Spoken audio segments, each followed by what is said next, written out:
Pasintabi po sa mga naghahapunan dahil po maselan ang susunod ninyong mapapanood.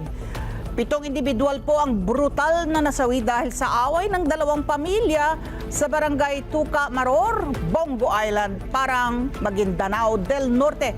Sa inisyal na report ng Parang Municipal Police, ang sagupaan ay sa pagitan ng pamilya Aragasi at pamilya Lumbos na matagal nang may alitan.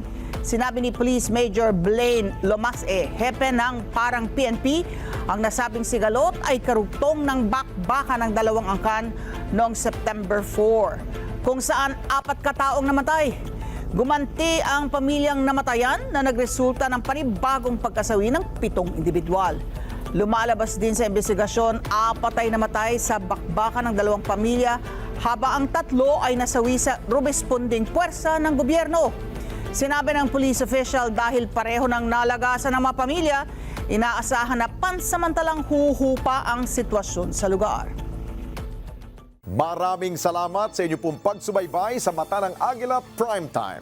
Para malaman ang matatag, matapang at matapat na mga balita, i-follow lamang at mag-subscribe sa @Net25 TV.